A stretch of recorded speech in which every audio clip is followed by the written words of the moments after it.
Halo, assalamualaikum sayangku, cintaku, mengke. Nah, ini hari ini tuh sangat dingin sekali ya. Mommy pakai OTTD jaket. OTTD-nya seperti biasa, sesimpel itu, nggak neko-neko, nggak yang aneh-aneh ya. Oh iya guys, banyak sekali yang heboh bertanya ya, apa yang dinamakan ini, nggak kelihatan, darurat militer ya. Banyak sekali yang DM Mbak Coy, berarti Korea mau perang. Mbak Coy, katanya darurat militer sekarang tanggal berapa, dari sejak tanggal 3 kemarin itu mau ada perang kayak gitu. Mbak Coy piye nasibe wong-wong sing ning Korea? Mbak Coy piye ekonomine, piye keadaane piye? Banyak sekali yang DM gara-gara ada ini darurat militer ya. Nah, contohnya ada video yang beredar di media sosial, entah itu TikTok, entah itu YouTube, entah itu VB, entah itu apapun, itu banyak sekali yang membahas tentang darurat militer. Nah, Mbak Coy tekankan ya, Mbak Coy ya, meskipun Mbak Coy cuma pengetahuannya cuma sedikit, tapi mungkin dengan kata-kata Mbak Coy ini bisa menenangkan kalian semua yang ada di luar negeri, khususnya di Korea Selatan, atau keluarga yang ada di Indonesia tanah air yang mempunyai keluarga yang ada di Korea Selatan.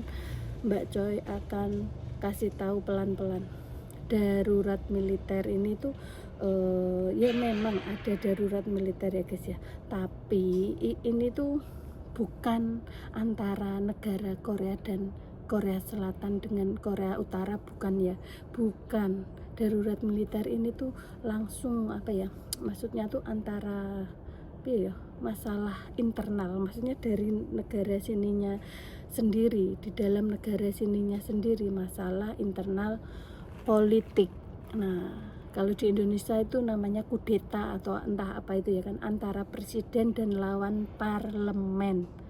Nah, paham kan? Tapi Mbak Coy nggak menjelaskan secara mendetail, takutnya omongannya Mbak Coy ini jadi bumerang buat Mbak Coy, sebab Mbak Coy di sini juga numpang, atau di sini juga apa ya, ngiwo urip ya kan, nebeng kayak begitu. Jadi Mbak Coy nggak berhak untuk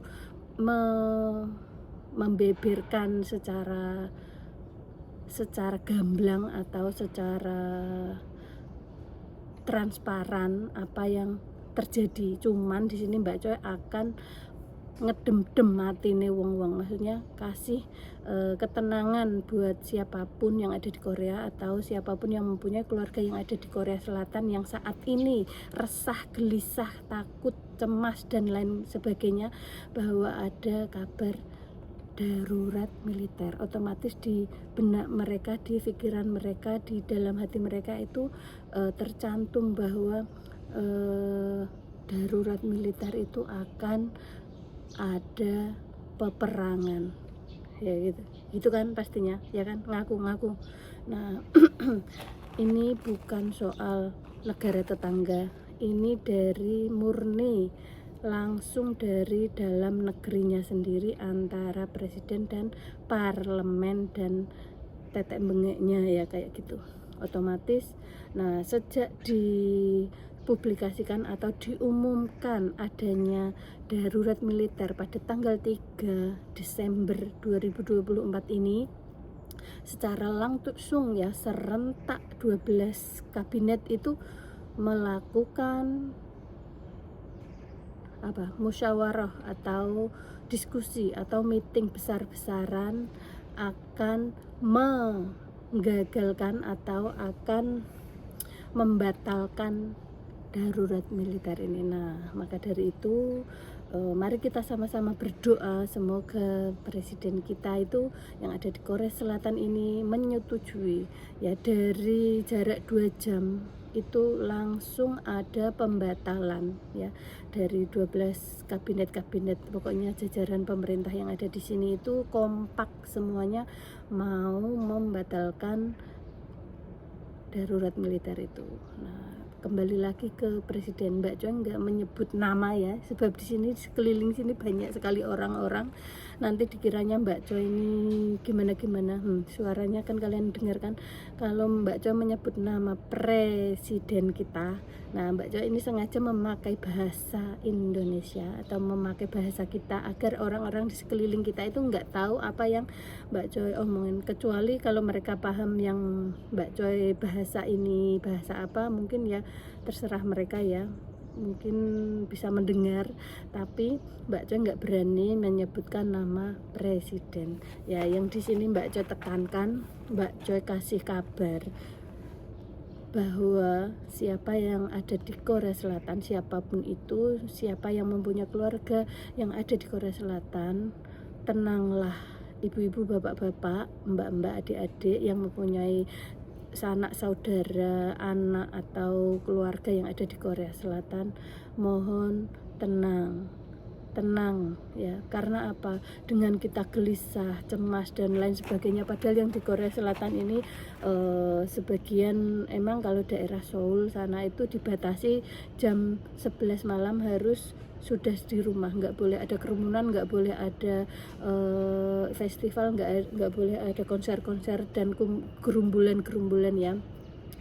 Pokoknya kita itu dibatasi, yang ada di daerah Seoul, yang ada di daerah bawah sana mungkin tetap bekerja, tetap beraktivitas dan masih tenang-tenang saja ya. Mbak Coy tekankan sekali lagi, tenang bapak-bapak, ibu-ibu, adik-adik semuanya tenang. Mari kita doakan semoga kudeta ini, kita anggap kudeta ya, ini itu segera berakhir, karena dari 2 jam setelah diumumkan adanya ini darurat militer ini, langsung diadakan kumpulan atau rapat untuk membubarkan atau menggagalkan, membatalkan darurat itu. Maka dari itu ya doakan saja ya keluarga kita yang ada di Korea, khususnya Mbak Coy dan keluarga ya, semoga diberi kesehatan, diberi keamanan, diberi banyak rezeki dan lain sebagainya, dan segera berakhir ya. Sekali lagi ini tidak ada sangkut pautannya dengan negara tetangga atau Korea Utara ya, nggak ada sangkut pautannya.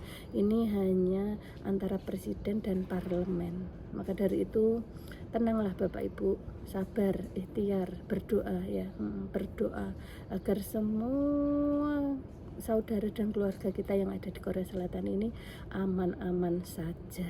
Nah, untuk perekonomian gimana Mbak Coy? Kursnya naik turun Mbak Coy. Nah, melemah guys ya. Untuk tempat hiburan dibatasi. Untuk biasanya kan orang kirim-kirim barang sampai malam itu dibatasi, orang dunia malam pun dibatasi, semuanya dibatasi, ekonomi melemah. Tapi jangan panik ya, meskipun begitu kita tetap beraktivitas seperti pada umumnya. Ya mungkin omongan Mbak Coy bertele-tele, tapi Mbak Coy ini sangat berhati-hati sekali guys.